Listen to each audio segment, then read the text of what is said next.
Little House in the Big Woods, Chapter 3. The Long Rifle.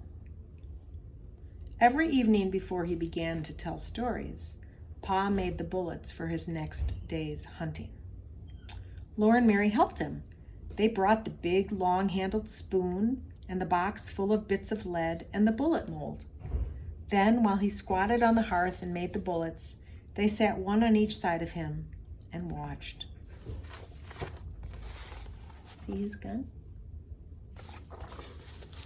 First, he melted the bits of lead in the big spoon held in the coals. When the lead was melted, he poured it carefully from the spoon into the little hole in the bullet mold. He waited a minute, then he opened the mold and out dropped a bright new bullet onto the hearth. The bullet was too hot to touch, but it shone so temptingly that sometimes Laura or Mary could not help touching it. Then they burned their fingers, but they did not say anything because Pa had told them never to touch a new bullet. If they burned their fingers, that was their own fault. They should have minded him. So they put their fingers in their mouths to cool them and watched Pa make more bullets. There would be a shining pile of them on the hearth before Pa stopped. He let them cool, then with his jackknife he trimmed off the little lumps left by the hole in the mold. He gathered up the tiny shavings of lead and saved them carefully to melt again the next time he made bullets. The finished bullets he put into his bullet pouch. This was a little bag which Ma had made beautifully of buckskin, from a buck Pa had shot. After the bullets were made, Pa would take his gun down from the wall and clean it. Out in the snowy woods all day, it might have gathered a little dampness, and the inside of the barrel was sure to be dirty from powder smoke. So Pa would take the ramrod from its place under the gun barrel and fasten a piece of clean cloth on its end. He stood the butt of the gun in the pan on the hearth and poured boiling water from the tea kettle into the gun barrel. Then quickly he dropped the ramrod in and rubbed it up and down, while the hot water, blackened with powder smoke, spurted out through the little hole on which the cap was placed when the gun was loaded. Pa kept pouring in more water and washing the gun barrel with the cloth on the ramrod until the water ran out clear. Then the gun was clean. The water must always be boiling so that the heated steel would dry instantly. Then Pa put a clean greased rag on the ramrod, and while the gun barrel was still hot, he greased it well on the inside.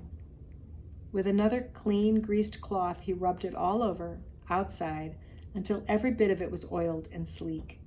After that, he rubbed and polished the gun stock until the wood of it was bright and shining too. Now he was ready to load the gun again, and Laura and Mary must help him. Standing straight and tall, holding the long gun upright on its butt, while Laura and Mary stood on either side of him, Pa said, "You watch me now and tell me if I make a mistake." So they watched very carefully, but he never made a mistake. Laura handed him the smooth, polished cow horn full of gunpowder. The top of the horn was a little metal cap. Pa filled this cap full of gunpowder and poured the powder down the barrel of the gun. Then he shook the gun a little and tapped the barrel to be sure that all the powder was together in the bottom. This is Laura. That's Mary. You can tell because she's blonde. And Laura has dark hair like you, Alicia, Bette, and me. And this is Pa. "Where's my patch box?" he asked them. And Mary gave him the little tin box full of little pieces of greased cloth. Pa laid one of these bits of greasy cloth over the muzzle of the gun, put one of the shiny new bullets on it, and with the ramrod he pushed the bullet and the cloth down the gun barrel. Then he pounded them tightly against the powder. When he hit them with the ramrod bounced up in the gun barrel, and Pa caught it and thrust it down again. He did this for a long time. Next, he put the ramrod back in its place against the gun barrel. Then, taking a box of caps from his pocket, he raised the hammer of the gun and slipped one of the little bright caps over the hollow pin that was under the hammer. See? He let the hammer down slowly and carefully. It came down quickly. Bang! The gun would go off. Now the gun was loaded, and Pa laid it on its hooks over the door. Pa's gun is what he feeds his family with. When Pa was at home, the gun always lay across these 2 wooden hooks above the door. Pa had whittled the hooks out of a green stick with his knife and had driven their straight ends deep into holes in the log. The hooked ends curved upward and held the gun securely.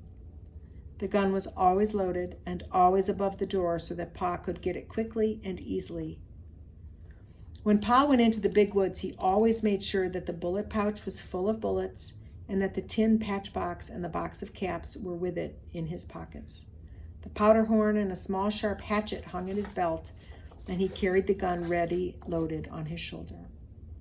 He always reloaded the gun as soon as he had fired it, for he said he did not want to meet trouble with an empty gun.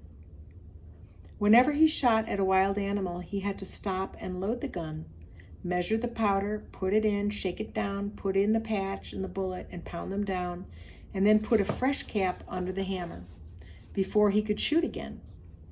When he shot at a bear or a panther, he must kill it with the first shot. A wounded bear or panther could kill a man before he had time to reload his gun. But Laura and Mary were never afraid when Pa went alone into the big woods. They knew he could always kill bears and panthers with the first shot. After the bullets were made and the gun was loaded, came storytelling time. "Tell us about the voice in the woods," Laura would beg him. Pa crinkled up his eyes at her. "Oh, no," he said. "You don't want to hear about the time I was a naughty little boy." "Oh, yes, we do," Laura and Mary said. So Pa began the story of Pa and the voice in the woods. When I was a little boy, not much bigger than Mary, I had to go every afternoon to find the cows in the woods and drive them home. My father told me never to play by the way, but to hurry and bring the cows home before dark, because there were bears and wolves and panthers in the woods. One day I started earlier than usual, so I thought I did not need to hurry.